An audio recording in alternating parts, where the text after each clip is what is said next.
Howdy folks, I'm Scoryth, the Crimson Renegade, and in this video I kind of wanted to wrap up my feelings on Kingdom Hearts as a series, not specifically the game itself, which I will make some mentions to the game, but most specifically my Let's Play series, my LP series of Kingdom Hearts overall. I want to start by saying first, it was very fun, it really was, but it was very long. I played nearly every game in the Kingdom Hearts series, as you are probably aware. As I said in the very first video relating to this, when I introduced the entire series that I was going to be doing, I explained which games I was going to be playing, which again was only the actual games in the 1.5, 2.5 Remix collection for the PS4 and the 2.8 Final Chapter Prologue collection also on the PS4. Both of those collections did include all of the Kingdom Hearts games, but not all of them were actually playable games. Some of the titles on those collections were just the cutscenes from the games put together in like one long movie. I didn't show those on the channel because there's no gameplay involved, nothing for me to really comment on. And of course, Kingdom Hearts 3, which came out on its own. It wasn't part of a collection, obviously. It was a lot of games. That was, I believe, 7 total games. And while Chain of Memories is only one episode, I did play a vast majority, probably at least half the game, before I got too frustrated with it, and just cut it down to the montage episode that you guys may or may not have seen. It's got its own playlist, a 1-episode playlist of Chain of Memories. And I do apologize for that. That's kind of the summary of what I'm going to be talking about here. Well, it was very fun to do. It was also very long, and it was twice as hard on me as a player than, I don't mean like difficulty wise, but I mean like just doing the games and doing the videos and stuff was twice as hard on me because, as you, again, may or may not know, right about the halfway point of Kingdom Hearts 1 is when I had my major hard drive crash, and I lost 6 months of content, and that includes nearly all of the Kingdom Hearts series. So I had to go back and replay all those Kingdom Hearts games again. That included Kingdom Hearts 1 from right about Agrabah, all of Kingdom Hearts 2, all of Chain of Memories, all of Birth by Sleep Fragmentary Passage, and all of Dream Drop Distance. Now, that was very disheartening for me because Fragmentary Passage and Dream Drop Distance were both completely blind plays. I'd never played either one of those two games before, so all of that stuff was new when I first recorded it, and honestly, I feel my commentary was probably better the first time around than what you guys and what's already on my channel, because that was the second time I'd recorded that. So my point there is I want to apologize if my commentary was lacking or boring or non-existent because of the fact that I had already dealt with those games before, and I dealt with them rather recently as well, because after I'd recorded all that stuff, that's when the hard drive crashed, so I had to go back and play them again. And while I don't have a problem replaying a game that I've played before, I don't have a problem replaying games, but having to replay them so soon, and the fact that I had to go back and replay games that I had done better commentary on because they were my first time through, was really disheartening.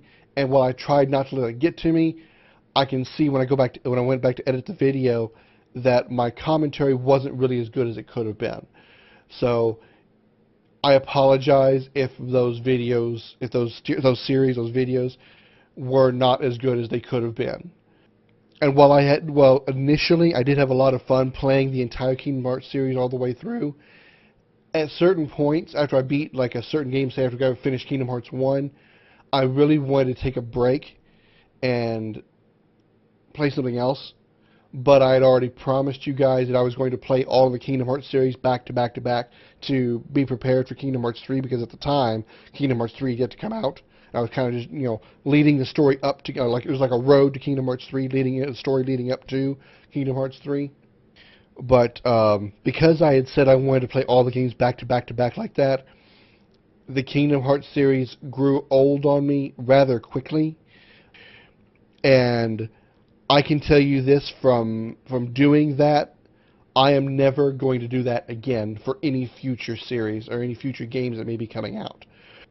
Maybe with the exception of possibly a series that maybe only has 2 games in the third of a trilogy is going to come out.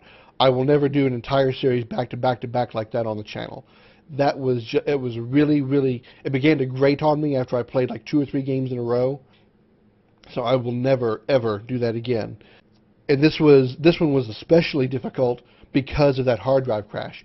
Not only did I play 7 games, I had to play at least 3 or 4 of them twice. So essentially, I almost played 11 games. If you really think about it, I played between 10 and 11 games, just constantly back to back to back like that, to make sure I had all the videos back to back like that for the channel, like I did for Kingdom Hearts. And that was especially grating, and that is probably why I feel that my commentary suffered for that, and that is one of the biggest reasons why I'm doing this video here, is to apologize for, I guess you can say, subpar commentary on some of those games. If you feel as it was, if you guys, as the viewers, feel that my commentary could have been better, then I apologize for that, and that's the reason why it wasn't good. So I hope you guys can kind of accept my apology and on that. Another thing, I want to apologize again for Chain of Memories. I had said in the introductory episode to the Kingdom Hearts series overall that I was going to play all the games all the way through, and I could not do that with Chain of Memories. I played probably close to half of Sora's story. For those of you who don't know, Chain of Memories is actually 2 stories in one. Similar to the way Dream Drop Distance is, but just not quite as... It's more back-to-back than it is mixing the two. Whereas in Dream Drop Distance, you switch back and forth between what was going on in Sora's view, what was going on in Riku's view. You'd switch back and forth as you went to sleep and stuff.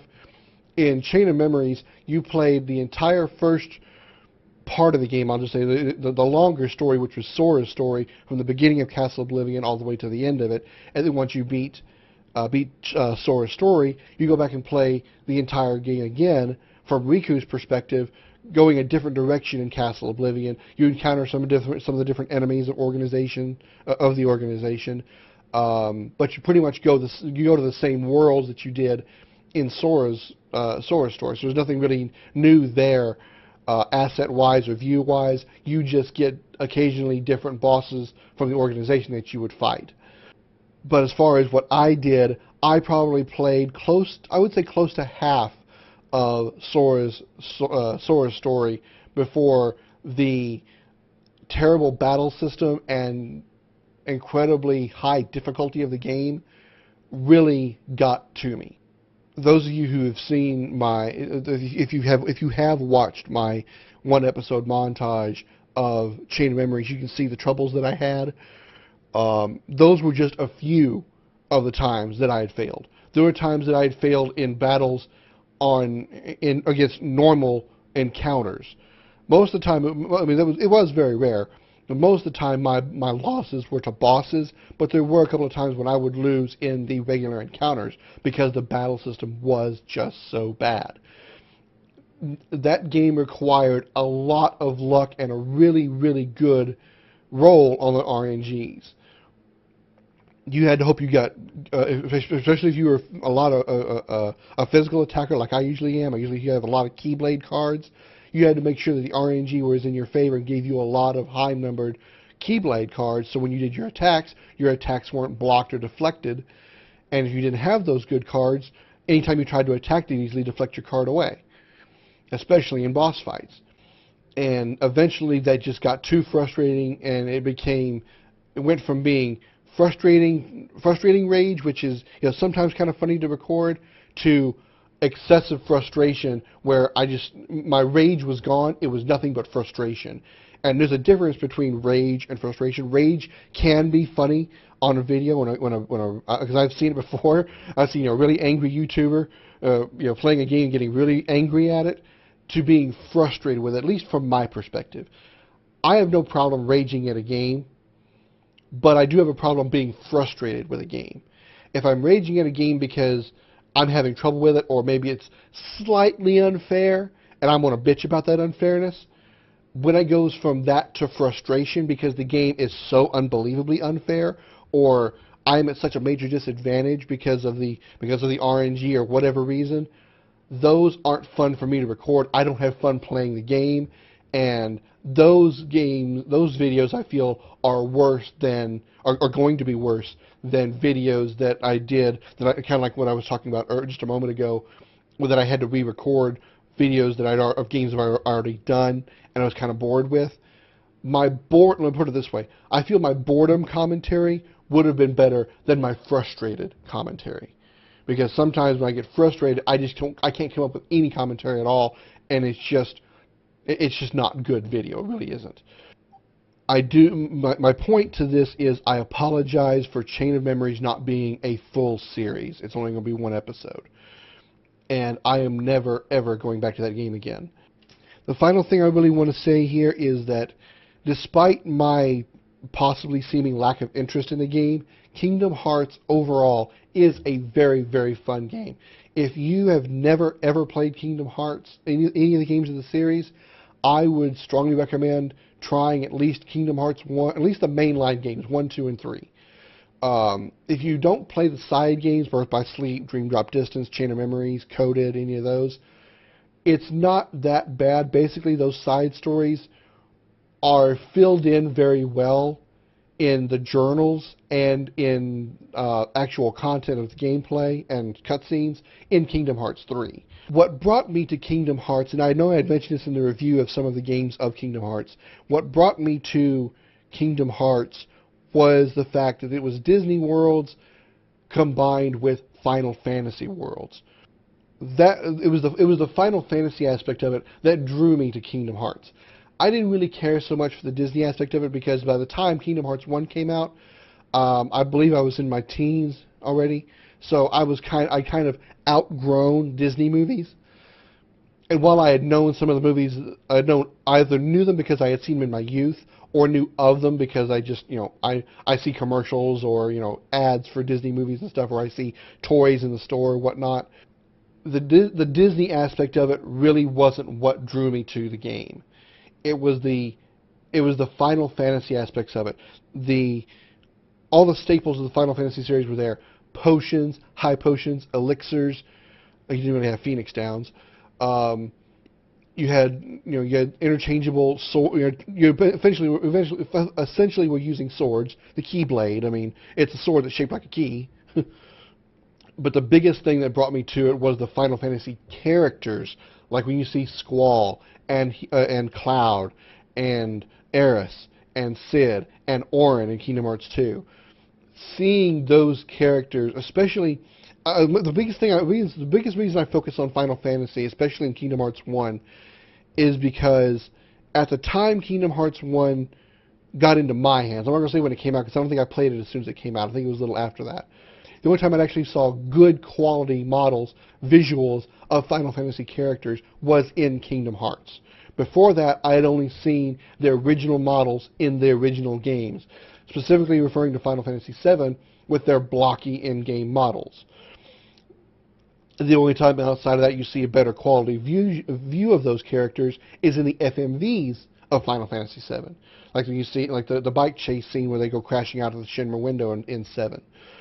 Even the Final Fantasy VIII characters, while they didn't have the blocky designs of the 7 characters, they still weren't as high quality as they were in Kingdom Hearts. Obviously, it's a newer system and stuff, but that's what drew me to Kingdom Hearts, was I wanted to see Cloud and Squall and Cid and Aeris and make them look human and look like human characters in the world, not blocky or two-dimensional in some of the older Final Fantasy games, blocky or two-dimensional characters. That and I was actually hoping it was more of a Worlds Collide type uh, type game, kind of like a Mortal Kombat versus DC or Marvel versus Capcom Infinite type thing, where the Final Fantasy characters were truly involved in the story and deeply involved in the story of Kingdom Hearts, not just cameos. And unfortunately, I was a little disappointed by that because that's all they really were. The Final Fantasy characters are really just cameos. The Disney worlds were there. The game was mentioned. The entire series was primarily Disney games. The Final Fantasy aspect of it was designed to bring in probably players like me who were older than the Disney group. But the Final Fantasy aspect of it is what drew me to Kingdom Hearts, and I'm sure that's what it was meant to be. Because except after Kingdom Hearts 2, the games that continued on after that saw fewer and fewer Final Fantasy characters. And that really disappoints me. And I had gone over that in detail in the reviews in some of the games regarding how much I had hoped that the stories themselves, the Final Fantasy and the Kingdom Hearts world, or the Disney worlds, were going to be more involved. Instead of just going to all Disney worlds, I was hoping maybe occasionally go to a Final Fantasy world and deal with the Heartless in the Final Fantasy world. Say you go to Midgar. Midgar is actually a world in Kingdom Hearts. You go to it, you're actually in Midgar, and Shinra is trying to use the Heartless to find some way to expand on their Mako production or something. I would just like to have seen more involvement in the main story of Kingdom Hearts from the Final Fantasy characters. That's why as the games progressed, and I saw fewer and fewer Final Fantasy characters, I got more and more saddened and disheartened by that. One reason I'm willing to overlook the lack of Final Fantasy characters in Dream Drop Distance. I didn't know this at the time because I had never played the game before, but the characters in Traverse Town, Joshua, Shiki, Neku, Beat, and Rhyme, they were from another Square Enix game called The World Ends With You, I believe. The only reason I know this now is I saw somewhere, I can't remember where I saw it, but I saw a picture of Beat and Rhyme, I think. But I was like, that looks like Beat and Rhyme from Dream Drop Distance. I wonder if that's something about Kingdom Hearts. Then I looked at the article that picture was based around, and it had nothing to do with Kingdom Hearts at all. That's when I found out that they were from a completely different Square Enix game called The World Ends With You. So the fact that they didn't put Final Fantasy characters in Dream Drop Distance, but they did at least put another Square Enix game in Dream Drop Distance, not only am I willing to kind of forgive the lack of Final Fantasy characters, but at least they still did include some Square Enix proprietary characters in Dream Drop Distance, and I'm okay with that. I'm okay with that. While I would have preferred Final Fantasy characters over the world that ends with you characters, at least they put those characters in there. So I apologize for my ignorance there. I'll wrap this up here by saying Kingdom Hearts overall is a very very great series of games. My favorite is Kingdom Hearts 2. My least favorite is going to be Chain of Memories. Kingdom Hearts 2 is my favorite. The reasons for Kingdom Hearts 2 is a lot of Final Fantasy characters, and so many other fun parts of it as well. I loved the drive forms of Kingdom Hearts 2. Those were really fun. I love little mini games like the Thousand Heartless Challenge during the events of the Heartless attacking Hollow Bastion. That's probably my favorite part of the Kingdom Hearts series right there, is the entire Thousand Heartless Challenge event. My favorite world, I would have to say, actually goes to the Caribbean in Kingdom Hearts 3. The excellent water effects, how all the characters, because it's a live action movie as opposed to an animated movie, they made the characters look extremely realistic. My favorite world would probably have to be Caribbean in Kingdom Hearts 3, even more than Tron's world in Kingdom Hearts 2, which I originally really loved. It was a really fun world. Obviously, we're not done with the Kingdom Hearts series at all, because we saw at the end of Kingdom Hearts 3, they did another teaser kind of thing with Lushu, I think they called him, which was originally was Zigbar, and some other characters that I don't know exactly. I think they came from Kingdom Hearts Union Cross, I believe is the title of the game. I think it's a mobile game. So I know I know next to nothing about it or who those characters were. As much as I'd like it to be wrapped up, I don't think Kingdom Hearts is done. We'll see. That'll do it. Thank you very much. Those of you who have subscribed during my Kingdom Hearts series, welcome to my channel. Thank you for subscribing. I do many different types of game genres. So thank you very much for watching my Kingdom Hearts series. Thank you for suffering through it if it was for any moments that were bad. As always, I'd like to send a special appreciation to the men and women of the United States military, both at home and overseas, as well as police officers and firefighters around the country. Without you guys doing what you do, I would not be free to do this. So thank you very much. You guys are true heroes. Don't forget to like and subscribe. Check out the links at the end of this video for all the for at least 3 of the Kingdom Hearts series I can post on my outro. And thank you so much for watching.